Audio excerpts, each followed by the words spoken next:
نیکیاں ہوتی ہیں، اور جب نیکیاں ہوتی ہیں تو پھر کوئی چیز اس سے پوشیدہ نہیں رہتی ہے۔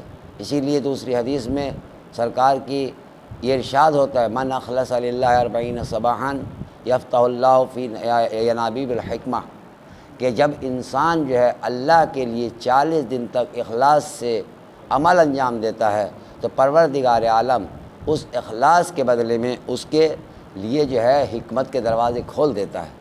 یعنی اگر ایک انسان 40 دن تک یہ عمل انجام دیتا ہے تو اس کے لیے حکمت کے باب کھل جاتے ہیں، حکمت کے دروازے کھل جاتے ہیں۔ اور اگر کوئی انسان روزانہ نیک اعمال انجام دے اور روزانہ اس کام کو جو ہے انجام دیتے تو پھر پروردگار عالم اس کے لیے کیا کرتا ہے یہ انسان خود سمجھ سکتا ہے۔ اور ہمارے سامنے اس کی بہترین مثالیں موجود ہیں کہ جب انسان اللہ کی عبادت اللہ کو سمجھنے کے بعد کرتا ہے، اللہ کو پہچاننے کے بعد کرتا ہے، تو پھر وہ کسی قوت اور طاقت سے نہیں گھبراتا ہے۔ اور نماز کا صاف اعلان ہے، نماز یہ نہیں کہ انسان رکوع کرے تو نماز ہو گئی، سجدہ کرے تو نماز ہو گئی، قنوت پڑھ لیا لمبا سا تو نماز ہو گئی۔ نہیں، لمبے قنوت اور لمبے رکوع کا نام نماز نہیں ہے، بلکہ پروردگار عالم فرماتا ہے، امام زین العابدین کے پاس ایک شخص آیا اور آنے کے بعد کہتا ہے، یا ابن رسول اللہ، کیا میری نماز قبول ہوتی ہے؟ میں کیسے سمجھوں؟ مجھے کیسے علم ہو کہ یہ نماز میری قبول ہوئی یا قبول نہیں ہوئی؟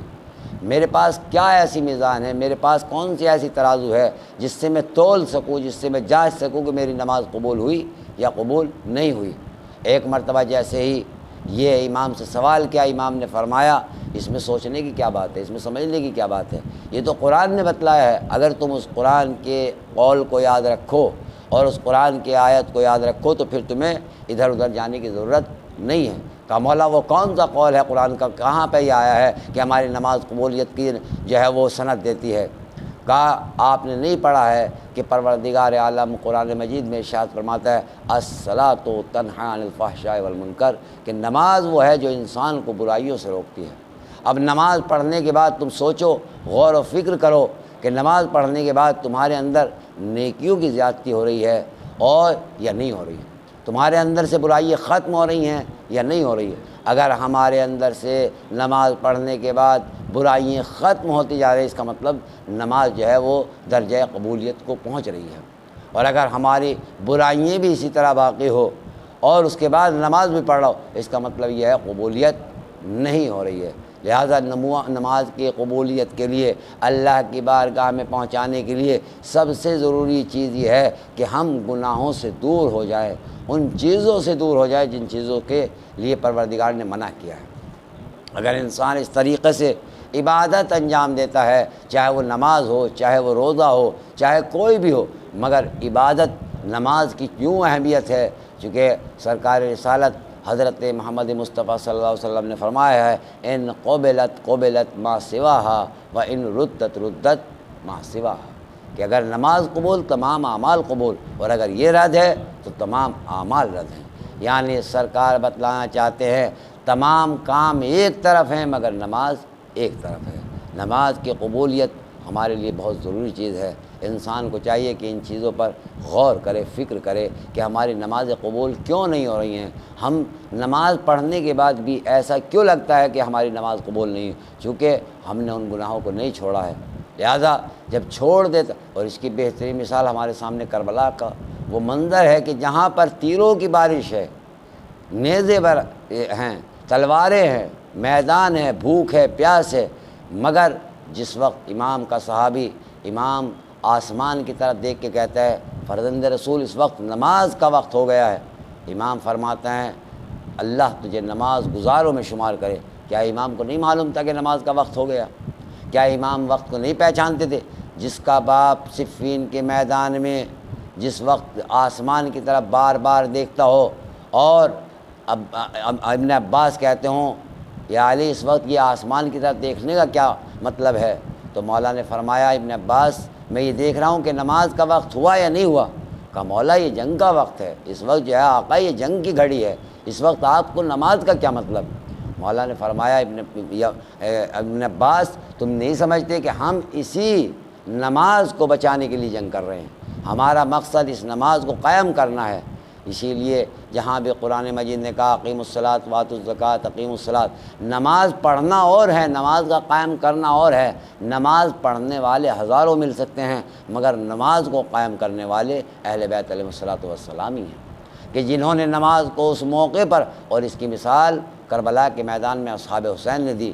جب امام کا ساتھی نے کہا تو امام نے فرمایا اللہ تجھے نماز گزاروں میں شمار کرے، اور امام نے جو ہے جب جماعت کرائی تو جماعت کا بھی انداز کربلا کا نرالا تھا، انداز عجیب تھا۔ ہم نے دیکھا ہے کہ امام آگے ہوتا ہے، مامومین پیچھے ہوتے ہیں، مگر جس وقت امام نے صف بچھائی ہے اور آگے امامت کی ہے تو کچھ اصحاب جو ہے وہ آگے کھڑے ہوئے، اور کھڑے ہونے کے بعد میں کہا مولا جب تک ہماری جان میں جان رہے گی ہم آپ تک تیر نہیں آنے دیں گے۔